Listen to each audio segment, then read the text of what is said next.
The HTC One XL was born, like so many this year, in the guise of a predecessor to boost mobile data performance to LTE status. With the same build and design, some shuffled specs, and the aforementioned LTE data capabilities, the One XL aims to please, and I can say without hesitation it achieves everything it's set out to do. Let's take a look.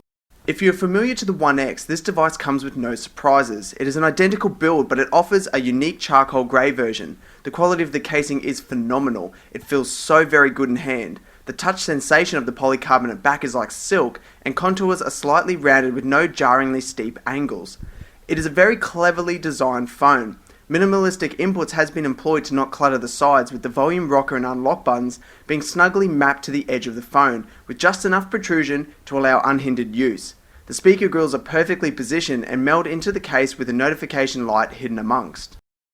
Capacitive touch buttons straddle the base of the phone, and a thin amount of bezel gives just enough room without making the phone awkward in hand. My one criticism is the execution and design of the camera. I can excuse its nipple-like presence on an otherwise lovely thin and lightweight phone. It gives it identity. What I can't forgive is the definite seam where it should flow smoothly into the rest of the back panel. On the white model, this is disguised by a two-tone effect, which may actually have worked similarly better for the grey.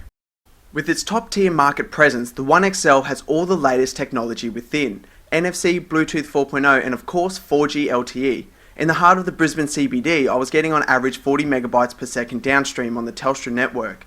To house the LTE radios, however, a compromise of sorts was made by stripping the One X's Tegra 3 quad-core CPU for the Qualcomm Snapdragon dual-core. It actually still performs admirably. On CPU benchmarks, its performance was notably less than quad-core processor-based devices, but thanks to the inclusion of the Adreno graphics chip, its 2D and 3D rendering was comparatively good. It definitely isn't the same smooth experience I was getting on the Galaxy S3 in general use, but I'm hardly complaining. Battery life as well can't compete with the Galaxy S3, but this seems to offer a slightly better performance than the One X and the iPhone 5. My main issues came from the home screen, with definite lag when I filled the pages with widgets. It isn't plagued by this thankfully, and a smoother experience is achieved after initial load. HTC redelivers the same brilliant display the One X had to offer, and might I add, it is damn impressive. I'm still awestruck when using the One XL. It offers very near equivalent pixel density to the pinnacle that is the Retina display offered by Apple, but I almost feel it trounces it by its sheer massive size at 4.7 inches. Colours and saturation are accurate and true, brightness is far better than the likes of the Galaxy S3, and contrast and viewing angles are exceptional. Blacks aren't quite as deep as I would like, but they are pretty good, and this is mere nitpicking for the sake of it. The One XL offers up Android ice cream sandwich, soon to be Jelly Bean, with a heavy licking of its own Sense user interface. While this is very much not a pure Android experience, it's a distinctively original approach with plenty of room for customization. It all starts at the lock screen. The choice of style allows the user to define what information gets presented when they go to unlock. This is great, as I can opt to view my missed calls, messages and calendar events from only specified groups of contacts, or a photo stream, or a quick glance at my favourite social network feeds. It also gives me 4 quick launch icons for my favourite apps that remain consistent throughout the home pages. Swiping them down into the ring on screen wasn't initially intuitive for me, as the usual unlock is a larger swipe upwards. The home screens themselves allow a greater degree of optimization than the standard Android experience. A variety of scenes help to quickly optimize the phone for its intended user's interests, and the skins help change up the color scheme somewhat. The collection of widgets is extensive, and HTC offers some nice additions. These are accessed only by holding a finger press on vacant home page real estate, which gives a quick means of dragging and dropping widgets and apps onto any free space on any of the home screens. This also means that widgets are uncharacteristically unavailable from the app drawer, but this allows for a host of additional menus and search tools to help organize and find applications.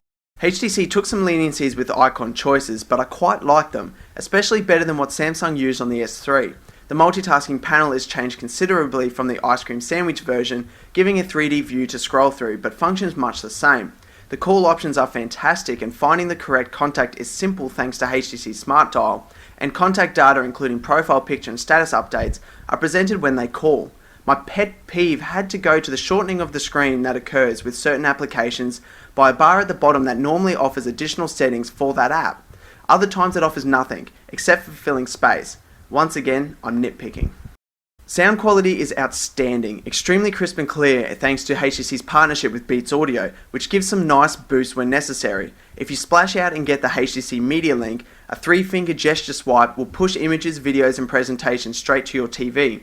This is a media device. You want to watch high quality videos on it, but with only 32 gigs of internal storage and no expandable memory, space will become an issue. The camera in the One XL is amazing. Daytime photos are stunning, and the suite of adjustments to images and video are everything you'd come to expect out of an Android device.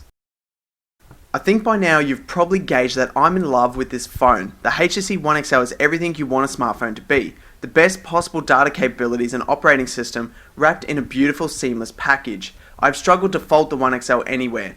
Yes, its processor performance is a little slower than others, but it isn't falling too far behind. And the beauty and size of the screen and the silky smoothness of its chassis makes it a formidable competitor in this market. This has been Kurt from KABOOtech. Thanks for watching.